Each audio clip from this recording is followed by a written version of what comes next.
Hello everyone, आप सबका स्वागत है आपके अपने क्लासरूम में एक बार फिर। मुझे उम्मीद है आप सबकी दिवाली बहुत अच्छी रही होगी और मेरी भी अच्छी रही। मेरी तबीयत ठीक हो गई थी तब तक, तो दिवाली अच्छी रही।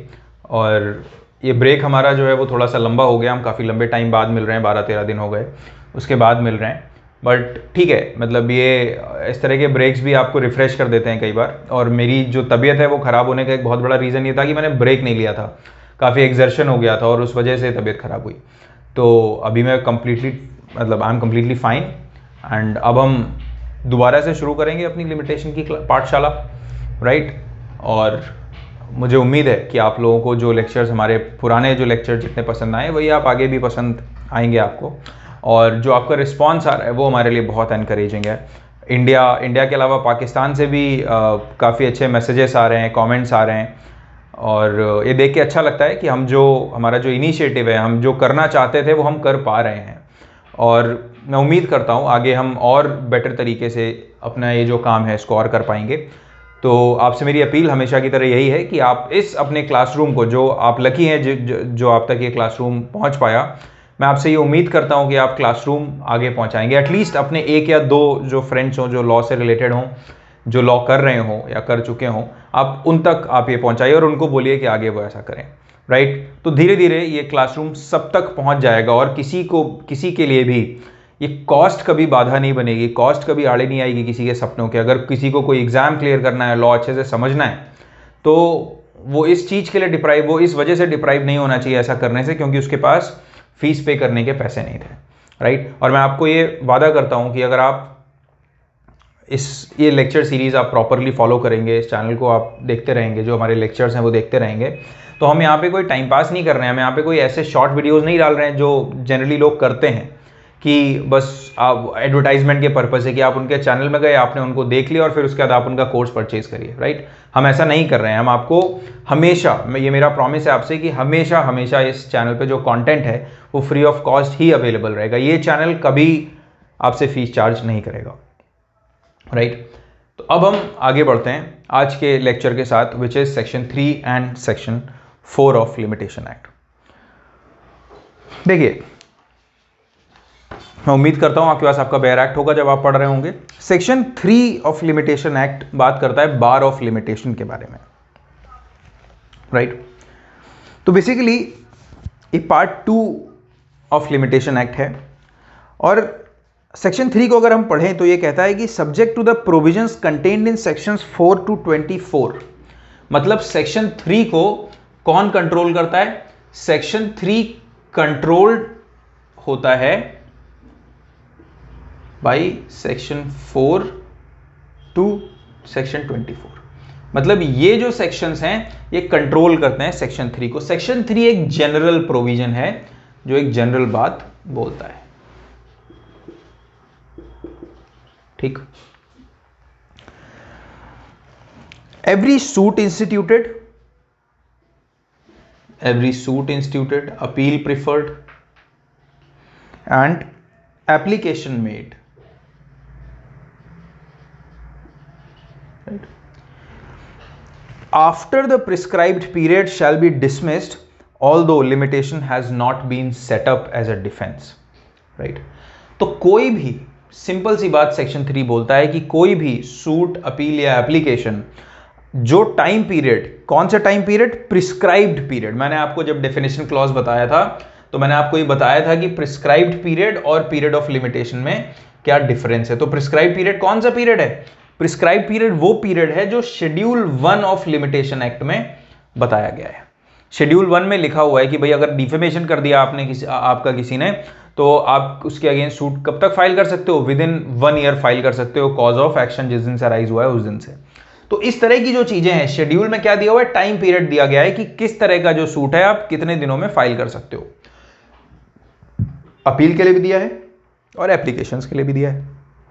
तो मतलब अगर आप शेड्यूल्ड, अब जो प्रिस्क्राइब्ड पीरियड के बाद अगर आप फाइल करते हो, इसीलिए सेक्शन 3 की जो हेडिंग है वो बोलती है बार ऑफ लिमिटेशन। मतलब after prescribed period, right, after prescribed period अगर आप फाइल करोगे, ठीक है, if filed after prescribe period, तो क्या होगा? आपका जो सूट एप्लीकेशन या अपील है दिस विल बी डिसमिस्ड। ठीक है, मान लीजिए कोई सूट फाइल करने की, मूवेबल प्रॉपर्टी से रिलेटेड सूट फाइल करने की जो पीरियड ऑफ लिमिटेशन है वो 12 ईयर्स है from the date of cause of action, पर जो सूट फाइल किया गया वो फाइल किया गया 13 साल बाद, आफ्टर 13 ईयर्स फाइल किया गया। तो सेक्शन 3 ये बोल रहा है कि भाई जो अगर सूट फाइल किया जाना था तो 12 ईयर्स के अंदर किया जाना था। क्यों? क्योंकि प्रिस्क्राइब पीरियड तो वो था, पर अगर आप उस समय के बाद फाइल करते हो तो वो जो आपका सूट है वो क्या हो जाएगा, that suit will be board by limitation, और वो कोर्ट जो है आपका सूट एंटरटेन नहीं करेगा, सूट आपका एक्सेप्ट नहीं करेगा। राइट? अब सेक्शन 3 क्या है, एक जनरल बात बोलता है कि कोई भी सूट अपील है एप्लीकेशन जब आप समय के अंदर नहीं फाइल करते हो जो समय शेड्यूल में दिया है तो वो डिसमिस कर दिया जाएगा, कोर्ट उसको एक्सेप्ट नहीं करेगा, एंटरटेन नहीं करेगा। पर इस जनरल रूल के एक्सेप्शंस भी हैं, और वो एक्सेप्शंस हम कहां पढ़ते हैं, सेक्शन 4 टू सेक्शन 24 में हम वो एक्सेप्शंस पढ़ते हैं। इसीलिए मैंने आपको शुरुआत में क्या बोला कि कंट्रोल सेक्शन 3 किन से होता है, सेक्शन 4 टू 24 इसको सेक्शन 3 को कंट्रोल करते हैं, इसलिए सेक्शन 3 में भी लिखा हुआ है। आई होप आपको इतनी बात तो क्लियर होगी। अब अगर हम देखें कि एक और लाइन लिखी हुई है सेक्शन 3 में, although limitation has not been set up as a defence. मतलब सेक्शन 3 क्या कह रहा है, सेक्शन 3 बोल रहा है कि it is the duty of court to dismiss these things, suit, appeal and application. Right? ये कोर्ट की ड्यूटी है। डिफेंस, अगर मान लो आप प्लेंटिफ हैं, आपने ये अपनी प्रॉपर्टी से रिलेटेड सूट फाइल किया 13 साल बाद, और जो डिफेंडेंट है उसने जब अपना रिटन स्टेटमेंट फाइल किया तो उसमें ये ऑब्जेक्ट नहीं किया कि आपने पीरियड ऑफ लिमिटेशन के बाद सूट फाइल किया। मतलब डिफेंस ने क्या किया, जो डिफेंडेंट है उसने क्या किया, ऑब्जेक्ट नहीं किया जब आपने 13 साल बाद सूट फाइल किया है। राइट? पर that does not really matter. अगर डिफेंडेंट ने ये नहीं बोला, अगर डिफेंडेंट ने ऑब्जेक्ट नहीं किया तो भी किसकी ड्यूटी है, कोर्ट की ड्यूटी है कि वो आप ये जो आपकी प्लेंट है जो आपने समय के बाद फाइल की है, प्रिस्क्राइब पीरियड के बाद फाइल की है, उसको वो डिसमिस कर दे। आई होप ये पॉइंट आपको क्लियर हुआ होगा। तो जहां पे although limitation has not been set up as a defence है, आप इसको अंडरलाइन करके आप लिख सकते हैं, समझ सकते हैं कि ये ड्यूटी ऑफ कोर्ट है कि वो पीरियड ऑफ लिमिटेशन देखे और सूट को, अपील को या एप्लीकेशन को डिसमिस कर दे अगर वो पीरियड ऑफ लिमिटेशन के बाद फाइल किया गया है। हमने शुरुआत के लेक्चर्स में देखा भी था कि जो लिमिटेशन है वो क्या कर देता है, limitation bars the remedy, remedy bar कर देता है, not the right but the remedy. Right? Remedy bar कर देता है मतलब आपका राइट तो एग्जिस्ट करता है, ठीक, पर आप उस राइट को कोर्ट के थ्रू एनफोर्स नहीं करा सकते, उस कोई आप रिलीफ नहीं मांग सकते कोर्ट से। इसीलिए सेक्शन 3 जो है ये बोलता है कि अगर कोई भी समय के बाद अगर आप फाइल करते हो प्रिस्क्राइब पीरियड के बाद, जो प्रिस्क्राइब पीरियड जो शेड्यूल 1 में दे रखा है, उसके बाद अगर आप सूट अपील एप्लीकेशन फाइल करते हो तो उस केस में वो ये कोर्ट की ड्यूटी है कि वो उस अपील एप्लीकेशन या सूट को डिसमिस कर दे।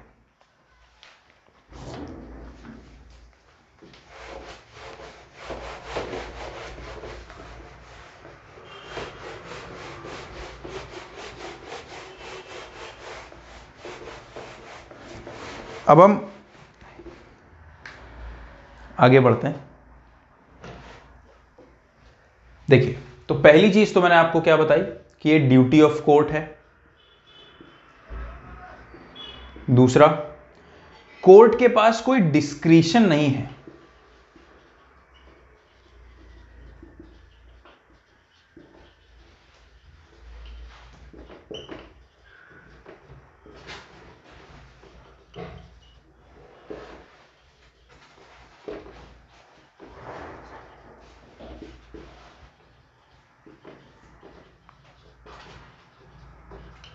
सेकेंड पॉइंट है कि court has no discretion to entertain suits, appeals and applications after prescribed period.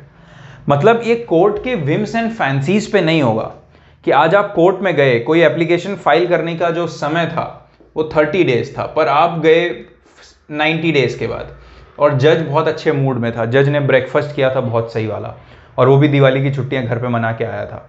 और उसके बाद जब वो कोर्ट में बैठा तो बहुत अच्छे मूड में बैठा था, एक बंदा आया, उसने बोला कि भाई ये एप्लीकेशन मेरी आप एक्सेप्ट कर लो। लिमिटेशन पीरियड जज ने देखा 30 डेज था, टाइम निकल गया, 90 डेज हो गए, पर जज ने बोला कोई नहीं, आज हम आपकी एप्लीकेशन एक्सेप्ट करते हैं, आप भी क्या याद रखेंगे, ऐसे नहीं हो सकता, राइट। तो कोर्ट के पास कोई डिस्क्रिशन नहीं है, ठीक है, कि वो कोई अपील या एप्लीकेशन को एक्सेप्ट कर दे या सूट को एक्सेप्ट कर ले after the expiry of prescribed period. However section 4 to 24 जो प्रोविजंस दिए हैं, वो जो पावर कोर्ट को देते हैं, उन पावर्स के थ्रू कोर्ट ऐसा कर सकता है, बट अपनी मर्जी से कोर्ट ऐसा नहीं कर सकता कि आज उसकी इच्छा है तो कोर्ट ने लिमिटेशन पीरियड के बाद भी इस तरह से एक्सेप्ट कर लिया इनको, राइट। आई होप अब ये पॉइंट आपको क्लियर होगा। एंड देन जो लिमिटेशन की प्ली है, राइट, तो जो डिफेंस है वो रेज कर सकता है, can be raised at any stage, right. Desirable तो ये है कि वो अपने रिटन स्टेटमेंट में WS में प्ली रेज करे, राइट। डिफेंडेंट क्या होता है, रिटन स्टेटमेंट फाइल करता है, प्लेंट फाइल करता है, और उसका जवाब क्या देता है, डिफेंडेंट रिटन स्टेटमेंट के थ्रू देता है, जिसमें वो उसके जो एलिगेशंस होते हैं उनको वो रिबट करता है। तो रिटन स्टेटमेंट में डिजायरेबल है कि वो ऐसा करे, राइट, कि रिटन स्टेटमेंट में अगर मान लीजिए 12 साल पीरियड लिमिटेशन था, प्लेंटिफ ने वो प्लेंट फाइल की 13 साल बाद, तो ये डिजायरेबल है कि जो डिफेंडेंट है वो अपने रिटन स्टेटमेंट में ये लिखे कि ये जो केस जो फाइल किया गया है ये पीरियड ऑफ लिमिटेशन से बार्ड है और इसे नहीं करना चाहिए, राइट। हाउएवर अगर वो ऐसा नहीं करता है तो वो एट एनी स्टेज, किसी भी स्टेज पे, later stages of the case, later stages of a suit, उसके अलावा फर्स्ट अपील में, and even in case of second appeal also, जो प्ली ऑफ लिमिटेशन है it can be raised, right. ये आपका थर्ड पीरियड है, आप इसको याद रखिएगा, ये एग्जाम्स में पूछा जाता है। आपके अंदर ये क्लैरिटी होनी चाहिए कि जो प्ली ऑफ लिमिटेशन है वो कभी भी रेज की जा सकती है, जरूरी नहीं है कि केवल रिटन स्टेटमेंट में की जाए। ये डिजायरेबल है कि रिटन स्टेटमेंट में की जाए, पर ये मैंडेटरी नहीं है। And even in case of second appeal also the plea of limitation can be filed.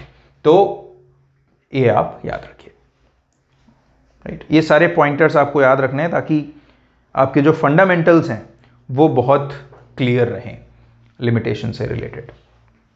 अब अगर क्वेश्चन ऑफ लिमिटेशन जो है वो एक बार डिसाइड हो गया, सूट में मान लीजिए रिटन स्टेटमेंट में जो डिफेंडेंट था उसने एक प्ली सेटअप की कि ये जो ए ने सूट फाइल किया है this is barred by limitation, उसने ये बोल दिया अंडर सेक्शन 3। किसने, बी ने ये बोला कि ए ने जो सूट फाइल किया है that is barred by limitation, अपने रिटन स्टेटमेंट में बी ने ये बात बोली। कोर्ट ने क्या बोला कि नहीं, not barred by limitation and we are going to entertain this, और कोर्ट के सामने ये प्रूव हो गया कि लिमिटेशन से बार्ड नहीं है। कोर्ट ने एक बार ये डिसाइड कर दिया। अगर कोर्ट ने ये एक बार डिसाइड कर दिया तो केस की लेटर स्टेज पे, प्रोसीडिंग्स की लेटर स्टेज पे बी दोबारा से ये प्ली रेज नहीं कर सकता, राइट। तो अगर question of limitation once decided can not be reopened, right, can not be reopened. अगर क्वेश्चन ऑफ लिमिटेशन एक बार जब डिसाइड हो गया है तो अब दोबारा उस पर फिर प्ली आप रेज नहीं कर सकते। आई होप आप क्लियर है, क्योंकि लॉजिक है इसके पीछे। और लॉजिक क्या है, एक बार आपने बोला तो कोर्ट ने बोला कि भाई डिसाइड कर दिया, कोर्ट ने आपके अगेंस्ट, बी के अगेंस्ट डिसीजन दिया और बोला कि नहीं लिमिटेशन से बार्ड नहीं है and we are going to entertain this suit. तो बी अब दोबारा भी वही करेगा, दोबारा कोर्ट कर देगा तो तीसरी बार भी करेगा, तो ऐसे तो टाइम वेस्ट होगा और प्रोसीडिंग्स अभी खत्म ही नहीं हो पाएंगी। इसीलिए इसमें क्या लगेगा बेसिकली, अगर हम लॉजिकली देखें मैं आपको जब सीपीसी पढ़ाऊंगा तो मैं उसमें आपको पढ़ाऊंगा रेस जुडिकेटा, तो इसमें इशू रेस जुडिकेटा लग जाएगा, राइट। इशू रेस जुडिकेटा लग जाएगा।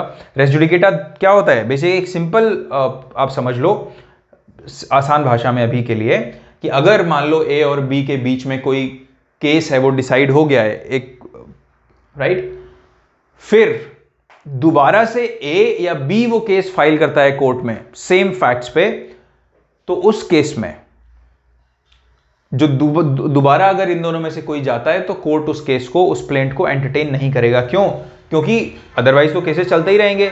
कभी ए के फेवर में जजमेंट आया तो बी चला गया, अपील कर सकता है पर सेम केस को दोबारा रीओपन नहीं कर सकता। इसको बोलते हैं रेस जुडिकेटा। तो एक रेस जुडिकेटा किस चीज में लगता है? केस में, कि ए और बी ये केस दोबारा फाइल नहीं कर सकते। दूसरा रेस जुडिकेटा होता है issue raise judicata, which means अगर 3 इश्यूज थे, 3 इश्यूज में ये एक इशू ये था कि इस कोर्ट के पास जुरिस्डिक्शन है या नहीं।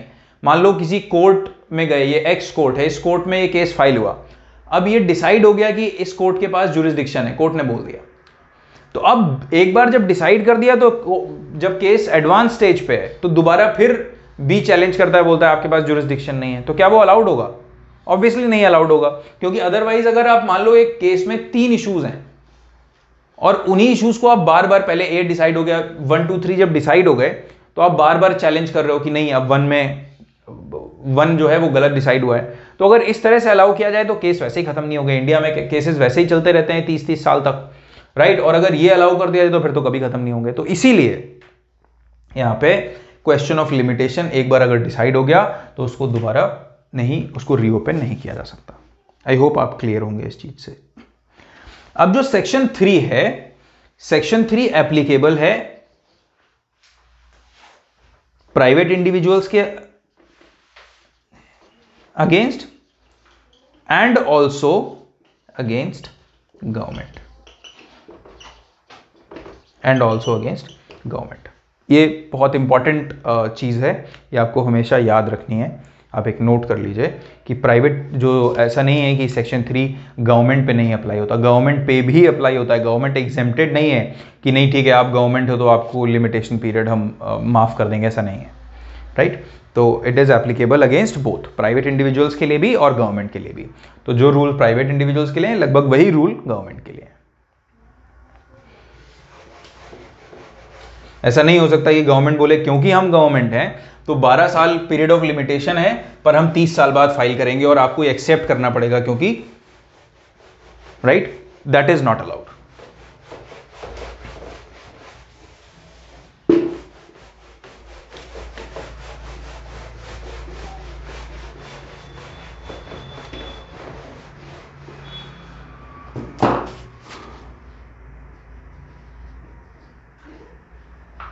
अब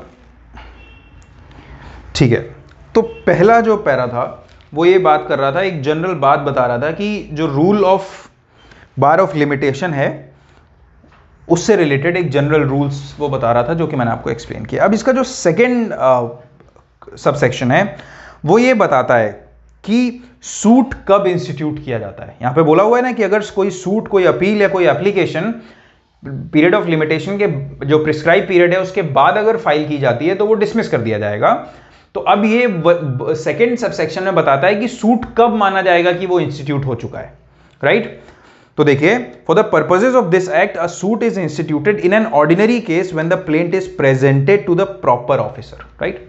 तो नॉर्मली जब आप कोर्ट में जाएंगे तो क्या होता है, एक ऑफिसर डेजिग्नेटेड होगा जिसको आप प्लेंट प्रेजेंट करेंगे। तो ऑर्डिनरी केस में क्या होगा, जिस दिन प्लेंट प्रेजेंट की गई है, राइट। और ये जो प्रॉपर ऑफिसर वर्ड है ये इंपॉर्टेंट है। यहां पे प्रॉपर जो है वो बहुत इंपॉर्टेंट टर्म है।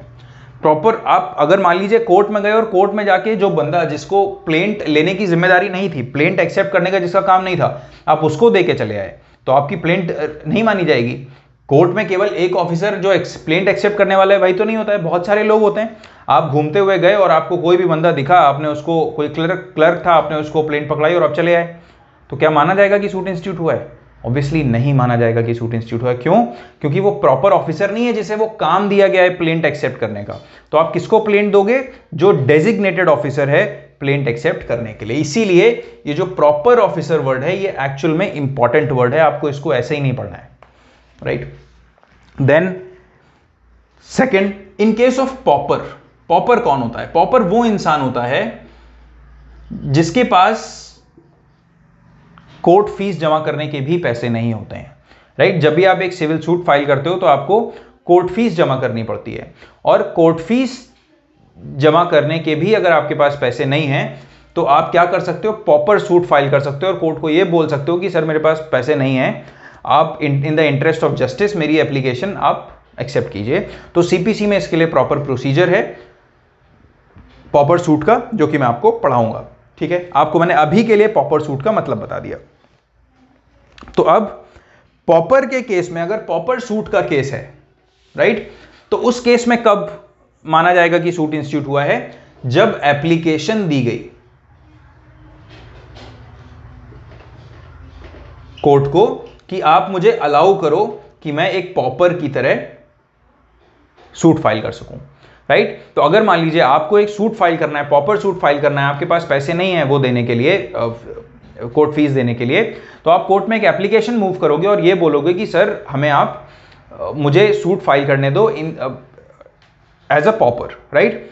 तो जिस दिन आप एप्लीकेशन मूव करोगे उस दिन से ऐसा माना जाएगा कि आपने सूट इंस्टीट्यूट कर दिया है। तो अभी जब आप एप्लीकेशन मूव करते हो तो एप्लीकेशन इधर एक्सेप्ट हो जाएगी और रिजेक्ट हो जाएगी। मान लीजिए एप्लीकेशन एक्सेप्ट होती है, अब एप्लीकेशन आपने मूव करी थी 1 जनवरी 2022 को, अब ये एप्लीकेशन अगर रिजेक्ट हो गई तो कोई बात ही नहीं है, खत्म। पर एक्सेप्ट हो गई, मान लीजिए एक्सेप्ट हुई 13 फेब 2022 को, तो आपका जो सूट है वो कब से इंस्टीट्यूटेड माना जाएगा? 1 जनवरी 2022 से, ना कि 13 फरवरी 2022 से। आपको ये याद रखना है, राइट। यहां पे लिखा हुआ है कि जब आप एक पॉपर की तरह सूट फाइल करते हैं तो जिस दिन से आपकी एप्लीकेशन एक्सेप्ट होती है उस दिन से आप नहीं माना जाता कि आपने सूट फाइल किया है, उस दिन से वो डेट कैलकुलेट की जाती है जिस दिन आपने एप्लीकेशन दी थी कोर्ट को कि एक पॉपर की तरह मेरी आप एप्लीकेशन में आप मुझे सूट फाइल करने की अनुमति दें, राइट। ये बहुत इंपॉर्टेंट कंसेप्ट्स हैं, आपको बिल्कुल दिमाग में बिठा लेने हैं। ये यहां से ही क्वेश्चन आता है अगर किसी को थोड़ा ट्रिकी होना होता है, इवन इंटरव्यूज वगैरह में ये क्वेश्चंस पूछे जाते हैं। Then, in the case of a claim against a company which is being wound up by the court when the claimant first sends in his claim to the official liquidator, तो अब मान लीजिए अगर कोई company है, ठीक है, company क्या हो रहा है? कंपनी की वाइंडिंग अप हो रही है, right. Winding up of company, winding up मतलब कंपनी अपना बिजनेस अब खत्म कर रही है, कंपनी को मतलब कंपनी एक तरह से एंड हो रही है, आप इस तरह से एक लूज फ्रेजियोलॉजी में आप ऐसे समझ सकते हैं। तो उस केस में जब कंपनी वाइंड अप होती है, अभी हमारे यहां आ गया IBC, insolvency and bankruptcy code, ये पूरा गवर्न करता है और ये अप्लाई किया जाता है जब कंपनी की इंसॉल्वेंसी और इस तरह की प्रोसीडिंग्स चल रही होती हैं। NCLT, national company law tribunal, इसको देखता है, राइट। अनदर मैटर, पर अभी आपके लिए मैं आपको इतना बताना चाहूंगा कि जब कंपनी खत्म हो रही है, कंपनी वाइंड अप हो रही है, तो उस दौरान बहुत सारे लोग, अब कंपनी क्या करती है? बिजनेस ट्रांजैक्शंस करती है, तो कई लोगों को कंपनी का पैसा पे करना होता है और कई लोगों को कंपनी से पैसा लेना होता है। तो मान लीजिए कोई कंपनी वाइंड अप हो रही है तो उसके क्लेमेंट्स हैं, तो जब कंपनी वाइंड अप होती है तो उस प्रोसीडिंग्स को जो इंसान देखता है वो होता है ऑफिशियल लिक्विडेटर, राइट। वो इस पूरी प्रक्रिया को देखता है अंडर कंपनीज एक्ट। तो ये जो ऑफिशियल लिक्विडेटर है, ऑफिशियल लिक्विडेटर को मान लो कोई कंपनी है और उस कंपनी से XYZ ये 3 लोगों को अपने पैसे लेने थे, उनमें से Z जिस दिन अपना क्लेम फर्स्ट टाइम भेजेगा ऑफिशियल लिक्विडेटर को कि मेरे 3 करोड़ रुपए बाकी हैं इस कंपनी पे, तो मान लीजिए वो 1 जनवरी 2022 को उसने भेजा, तो उस दिन से ऐसा माना जाएगा कि कंपनी के अगेंस्ट जो है सूट फाइल कर दिया है किसने? Z ने। आई होप आप क्लियर हो इस पॉइंट पे, राइट। नाउ 2 का subsection B, it says any claim by way of set off or counter claim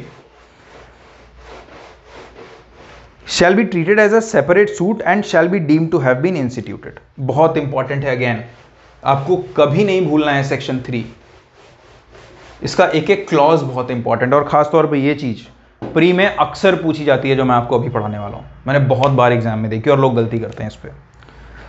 देखिए, set off or counter claim, ये मैं आपको सीपीसी में बताऊंगा। सेट ऑफ का बेसिक मतलब अभी मैं आपको बता देता हूं, कंसेप्ट का मतलब क्या होता है। मान लीजिए ए है, ए के पास 400 रुपीज हैं जो ए को देने हैं बी को, और बी ए को देने वाला है 300 रुपीज, राइट। तो अब जब ए जो है वो बी से 300 रुपए, बी से अपने 400 रुपए मांगता है, तो बी क्या बोलता है कि मैं आपको 100 रुपए दे देता हूं क्योंकि 300 रुपए, एक सेकेंड, ए देने वाला है बी को 400 रुपए और बी देने वाला है ए को 300 रुपए, राइट। अब यहां पे क्या हुआ, ए ने बी को 400 रुपए देने, तो ए जो बी है वो ये क्लेम कर रहा है कि मुझे आप 400 रुपए दे दो, ए से बोल रहा है। तो ए ने बोला ठीक है, 400 पूरे क्यों दूंगा मैं, 300 रुपए आप मुझे देने वाले हो, तो मैं आपको ऐसा करता हूं, जो डिफरेंस है 100 रुपए वो मैं आपको दे देता हूं, क्योंकि बात तो वही हुई, ए बी को 400 देगा, बी ए को क्या देगा, 300 रुपए देगा, राइट। तो ये दोनों क्या कर लेते हैं, अपना जो डेट है उसको सेट ऑफ कर लेते हैं, इस चीज को बोलते हैं सेट ऑफ। दूसरे एग्जांपल के थ्रू समझते हैं। मान लीजिए आपसे आपके दोस्त ने 100 रुपए लिए, राइट, आपने उस दोस्त से कभी 50 रुपए लिए थे।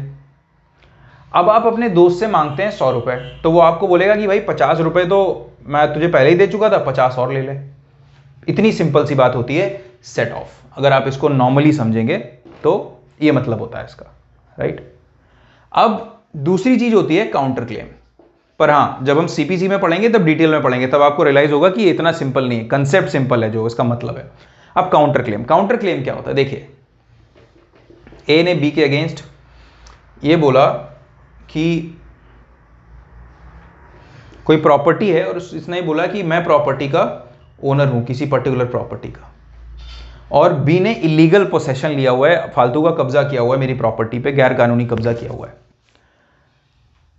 तो ए ने ये बी के अगेंस्ट प्लेंट फाइल करी और ये क्लेम किया। बी ने क्या बोला उल्टा कि नहीं मैं ओनर हूं और इसके कब्जे में ये प्रॉपर्टी बहुत लंबे समय तक थी और मुझे इनसे क्या चाहिए, मुझे इनसे मीन प्रॉफिट्स चाहिए।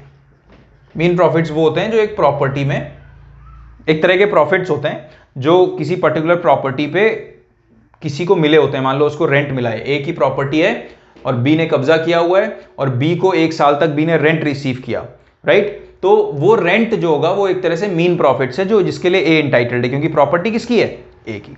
तो उस तरह के प्रॉफिट्स हैं। तो अब बी ने क्या उल्टा क्लेम कर दिया कि नहीं मैं ओनर हूं, इसने मेरी इस प्रॉपर्टी पे कब्जा किया हुआ है, इसके अलावा मेरी एक और प्रॉपर्टी है जिस पे इसने कब्जा किया हुआ है और मुझे पूरे मीन प्रॉफिट्स मिलने चाहिए, इसके लिए मुझे डैमेजेस मिलने चाहिए, इस तरह की चीजें होनी चाहिए। तो इसको हम बोलते हैं काउंटर क्लेम। तो मैंने आपको जैसे सेट ऑफ और, तो इसके बाद हम देखते हैं कि सबसेक्शन बी क्या बोल रहा है। देखिए ये बोल रहा है कि any claim by way of a set off or counter claim shall be treated as a separate suit. तो आपको ये हमेशा याद रखना है कि अगर कोई भी क्लेम सेट ऑफ या काउंटर क्लेम के थ्रू किया जा रहा है तो उसको लिमिटेशन है, क्या बोलता है कि वो सेपरेट सूट की तरह ट्रीट करता है। And shall be deemed to have been instituted, पर वो सेपरेट सूट कब माना जाएगा कि वो फाइल किया गया है। देखिए सेट ऑफ के केस में माना जाएगा on the same date as the suit in which the set off is pleated,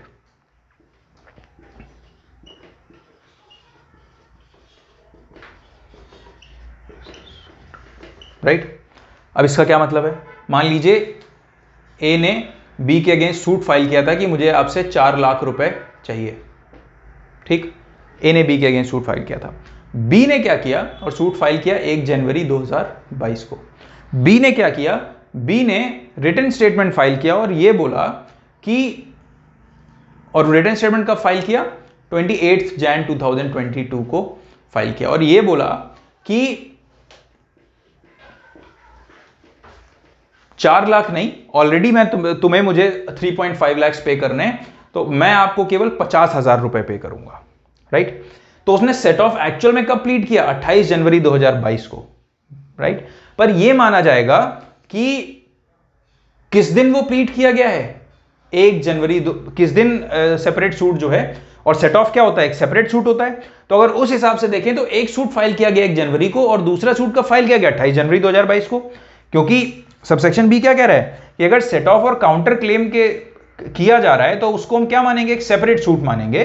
पर सेट ऑफ उसी दिन इंस्टीट्यूट हुआ माना जाएगा जिस दिन मेन सूट फाइल किया गया था। देखिए, on the same date as the suit in which the set off is pleaded. तो इस सूट में ये जो 1 जनवरी 2022 को ये सूट फाइल हुआ था, इसी में तो सेट ऑफ प्लीड किया गया है। तो किस दिन फाइल हुआ था? ये 1 जनवरी 2022 को। तो ऐसा माना जाएगा, भले ही सेट ऑफ 28 जनवरी 2022 को प्लीड किया है, पर ऐसा माना जाएगा कि ये किस दिन फाइल हुआ? 1 जनवरी 2022 को फाइल हुआ। याद रखिएगा, ये चीज भूलिएगा मत। उसके बाद काउंटर क्लेम, इन दोनों में ये डिफरेंस है। अब जो काउंटर क्लेम है ये किस दिन माना जाएगा? In the case of counter claim on the date on which the counter claim is made in court, right. तो सेट ऑफ अगर है तो सेट ऑफ किस दिन माना गया? 1 जनवरी 2022 को, जिस दिन ए ने सूट फाइल किया। पर मान लीजिए ये सेट ऑफ नहीं होता, ये काउंटर क्लेम कर दिया इस बंदे ने, जो डिफेंडेंट है इसने काउंटर क्लेम कर दिया। और काउंटर क्लेम किस डेट पे किया? 28 जनवरी 2022 को काउंटर क्लेम किया। तो किस दिन माना जाएगा कि ये काउंटर क्लेम इंस्टीट्यूट हुआ? 28 जनवरी 2022 को। तो सेट ऑफ के केस में किस दिन सेट ऑफ इंस्टीट्यूट हुआ? 1 जनवरी 2022 को। और काउंटर क्लेम किस दिन इंस्टीट्यूट हुआ? 28 जनवरी 2022 को।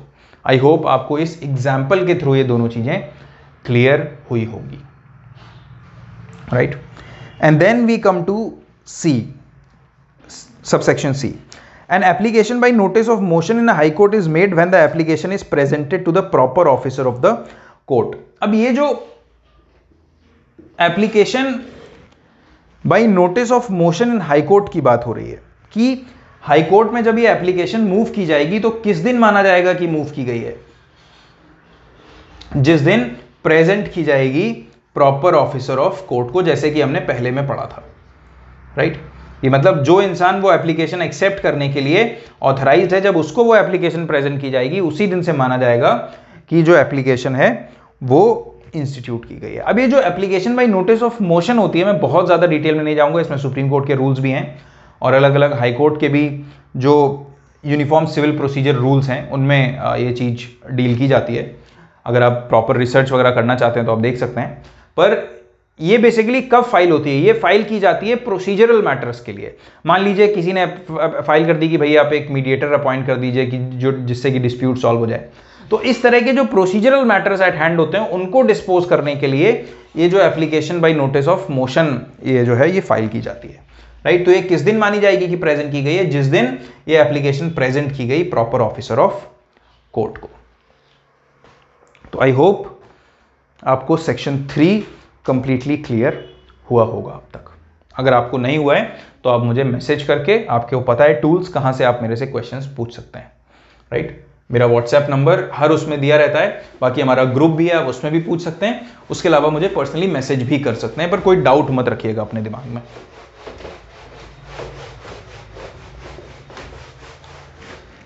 अब हम आते हैं सेक्शन 4 में। सेक्शन 4 बात करता है expiry of prescribed period when court is closed. मान लीजिए कि जो प्रिस्क्राइब्ड पीरियड है, सपोज वो एक्सपायर हो रहा है 1 नवंबर 2022 को, बट सपोज उस दिन कोर्ट क्लोज है। तो भाई जब कोर्ट क्लोज है तो कोई इंसान कैसे फाइल करेगा? ये तो इलॉजिकल है। आज 1 नवंबर 2022 को आपका जो टाइम है 3 साल का वो खत्म हो रहा था। आपने सोचा था आप लास्ट डेट पे करोगे, आपकी आदत है आप सारे काम लास्ट डेट पे करते हो, तो आपने इसके लिए भी इंतजार किया हुआ था। बट दिक्कत क्या हुई कि 1 नवंबर को कोर्ट क्लोज था, हॉलीडे हो गई, कुछ ऐसा हो गया, राइट, या संडे पड़ गया। तो अब जब कोर्ट क्लोज था तो आप कब फाइल करोगे? तो आपसे कोई अगर लॉ ये एक्सपेक्ट करता है कि कोर्ट क्लोज हो तब भी आपको एप्लीकेशन गेट के नीचे से खिसका देनी है कोर्ट में, ऐसा तो नहीं अलाउ कर सकते, राइट। तो कोर्ट आपको कोई लॉ ऑल्टरनेटिव देगा। वो ऑल्टरनेटिव यहां पे दिया हुआ है सेक्शन 4 में where the prescribed period for any suit, appeal और एप्लीकेशन, तो ये सेक्शन 4 किस पे अप्लाई होता है? सूट, अपील और एप्लीकेशन, तीनों के बारे में ये बात करता है। लिमिटेशन है कि आप जब भी पढ़िए आप जरूर देखिए कि कोई पर्टिकुलर सेक्शन जो है वो किस पे अप्लाई हो रहा है, सूट पे अप्लाई हो रहा है, अपील पे हो रहा है, एप्लीकेशन पे हो रहा है, राइट? ये याद रखिए क्योंकि क्वेश्चन यहां से पूछे जाते हैं कि अच्छा सेक्शन 4 किस पे अप्लाई होता है? सूट पे अपील होता है, अप्लाई होता है, अपील पे अप्लाई होता है, एप्लीकेशन पे अप्लाई होता है, राइट? या सूट पे अप्लाई नहीं होता है। तो इस तरह के क्वेश्चंस भी आते हैं। Expires on a day when the court is closed, the suit, appeal or application may be instituted, preferred or made on the day when the court reopens। मतलब अगर 1 नवंबर 2022 को ये केस फाइल किया जाना था और उस दिन कोर्ट क्लोज था और कोर्ट जो है वो खुलता है 2 नवंबर 2022 को, तो इस डेट पे जब कोर्ट रीओपन हो रहा है तो उस डेट पे ये जो सूट है that can be filed. Simple सी बात है, राइट? तो ये हमेशा याद रखिए, एक एग्जाम में पूछा जाता है। फिर उसके अलावा इसका जो एक्सप्लेनेशन है वो क्या बोलता है, ये बहुत इंपॉर्टेंट है, यहां से क्वेश्चंस अक्सर पूछे जाते हैं जुडिशियल सर्विसेज एग्जाम में। एक्सप्लेनेशन बात करता है कि a court shall be deemed to be closed on any day within the meaning of this section if during any part of its normal working hours it remains closed on that day. Suppose 3 नवंबर 2022 को court वैसे तो open था पर आधे घंटे के लिए for 30 minutes it was closed due to some reason it was closed, right? कोई इमरजेंसी थी, कोई भी सिचुएशन हो सकती है। 30 मिनट्स के लिए कोर्ट कंपाउंड में कोई सांप आ गया था टहलता हुआ पाइथन, जज साहब से हेलो बोलने आया था, राइट? तो जज चले गए, जज साहब चले गए, बाकी पूरा कोर्ट खाली करवा लिया गया सिक्योरिटी रीजंस की वजह से। तो आधे घंटे जब तक उसको पकड़ा नहीं गया तब तक कोर्ट क्लोज था। तो अब उस केस में ऐसा माना जाएगा, अगर वो 30 मिनट्स के लिए भी क्लोज था तो ऐसा माना जाएगा कि 3 नवंबर को कोर्ट जो था वो क्लोज्ड था, राइट? तो ऐसा इंसान जिसका केस इस दिन उसको फाइल करना था, प्रिस्क्राइब पीरियड इस दिन पूरा हो रहा था, वो इंसान एंटाइटल्ड होगा अगर अगले दिन 4 नवंबर को कोर्ट खुलेगा उस दिन, या फिर किसी और सब्सिक्वेंट डेट पे 5 को 6 को जब भी कोर्ट ओपन होगा उस दिन वो अपना सूट फाइल कर सकता है। तो ये एक्सप्लेनेशन में देखिए यहां पे क्या लिखा हुआ है, if during any part of its normal working hours. तो अब any part of its normal, any part को अंडरलाइन कीजिए क्योंकि जो एनी पार्ट है ये बहुत इंपॉर्टेंट है, यहीं से क्वेश्चन पूछा जाता है। आपको टाइम दे दिया जाएगा 15 मिनट्स कि कोर्ट 15 मिनट के लिए क्लोज था, तो क्या सेक्शन 4 का लाभ मिलेगा? सेक्शन 4 का बेनिफिट कोई पार्टी ले पाएगी, प्लेंटिफ ले पाएगा? तो आंसर होगा यस, ले पाएगा, क्योंकि एनी पार्ट लिखा हुआ है। ऐसा नहीं लिखा हुआ है कि एक सिग्निफिकेंट पार्ट के लिए अगर बंद हो। अगर सिग्निफिकेंट पार्ट लिखा होता तो हम देखते कि 2-3 घंटे अगर बंद है, राइट? तो क्योंकि यहां पे एनी पार्ट लिखा है, मतलब अगर कि थोड़ी सी भी देर के लिए भी अगर कोर्ट बंद है उस दिन तो ऐसा माना जाएगा कि कोर्ट क्लोज्ड है, राइट? तो अगर कोर्ट किसी दिन क्लोज है तो आप कब अपना केस फाइल कर सकते हो? नेक्स्ट डे फाइल कर सकते हो। और कोर्ट कब क्लोज माना जाएगा? जब एक छोटे से टाइम के लिए भी कोर्ट उस दिन क्लोज्ड है, जब उसका नॉर्मल वर्किंग आवर है। अब सेक्शन 4 जो है वो बेसिकली 2 प्रिंसिपल्स पे बेस्ड है, वो आप एक बार देख लीजिए। और वो प्रिंसिपल्स क्या हैं? एक तो है लेक्स नॉन कोजिट, COGIT, एड इम्पॉसिबिलिया। इसका मतलब होता है law does not expect you to do things which are impossible for yourself to do, right? Law आपसे ये उम्मीद नहीं करता कि आप असंभव चीजें कर दें। असंभव ही तो है, जब कोर्ट बंद है, कोर्ट उस दिन क्लोज्ड है, तो आप कैसे केस फाइल कर सकते हो? तो लॉ आपसे, लॉ जिसने बनाया और जो लॉयर्स हैं, जो जजेस हैं, या जो जिन्होंने लॉ बनाया, वो लोग पागल तो है नहीं जो ऐसा करेंगे। तो पहला प्रिंसिपल जिस पे ये बेस्ड है सेक्शन 4, दैट इज दिस, लेक्स नॉन कोजिट एड इम्पॉसिबिलिया। आपको याद रखना है, जब भी सेक्शन 4 पे क्वेश्चन आए, बाकी सब सेक्शन 4 लिखेंगे, आप भी लिखोगे, पर आप उसके साथ ये सारी चीजें भी लिखोगे, एक्स्ट्रा मार्क्स मिलेंगे आपको। सेकेंड, एक्टस क्यूरिए नेमिनेम ग्रैबाबिट। देखिए आप मेरा pronunciation, please pardon my pronunciation because I am not an expert in Latin, ठीक है? ये सारे लैटिन लैंग्वेज के मैक्सिम्स हैं, लैटिन मैक्सिम्स हैं, तो हो सकता है मेरा प्रोनाउंसिएशन परफेक्ट ना हो, और ऑब्वियसली क्योंकि मुझे लैटिन नहीं आती, राइट, तो मैं उसका इंग्लिश प्रोनाउंसिएशन कर रहा हूँ जो भी है। तो इसका क्या मतलब होता है? इसका मतलब होता है act of court shall harm no one. Act of court shall harm no one, कि कोर्ट का कोई काम है, कोर्ट का कोई एक्ट है, तो वो उससे किसी को नुकसान नहीं होना चाहिए। अब कोर्ट बंद है तो उसमें सामने वाले की क्या गलती? जो प्लेंटिफ है, जो केस फाइल करना चाहता है, उसकी तो कोई गलती नहीं है, उसने थोड़ी कोर्ट बंद करवाया। कोर्ट बंद था तो इसलिए वो केस नहीं फाइल कर पाया, इसलिए इसकी पनिशमेंट उसे तो नहीं मिलनी चाहिए, लॉजिकल सी बात है।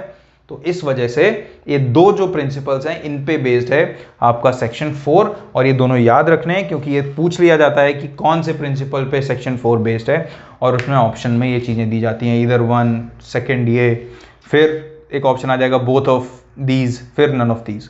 तो इस तरह से आपको याद रखना है सेक्शन 4, एंड आई होप आपको सेक्शन 3 एंड सेक्शन 4 क्लियर होगा। मैंने आपको एक एक वर्ड एक्सप्लेन किया है सेक्शन 3 और सेक्शन 4 का, और कोशिश की है जितना सिंपल लैंग्वेज में आपको एक्सप्लेन कर पाऊँ, क्योंकि यही हमारी यूएसपी है कि हम लोग सिंपल लैंग्वेज में चीज़ें एक्सप्लेन करते हैं ताकि एक नॉर्मल इंसान को लॉ समझ आए। लॉ इतना डिफिकल्ट नहीं है जितना बताया जाता है, क्योंकि पैसे लेने होते हैं कोचिंग इंस्टीट्यूट वालों को, राइट। तो इसलिए मेरी कोशिश रहती है कि मैं आपको बहुत ही सिंपल भाषा में समझा सकूं, और मुझे उम्मीद है मैंने सेक्शन 3 और 4 के साथ ऐसा किया है। आप मुझे बताइए आपको मेरा लेक्चर कैसा लगा, कोई डाउट्स हो तो भी आप पूछ सकते हो, ज़्यादा से ज़्यादा कमेंट कीजिए, और अपने सजेशंस भी आप मुझे दे सकते हैं। उसके अलावा मिलते हैं हम नए लेक्चर में, तब तक के लिए अपना ध्यान रखिए।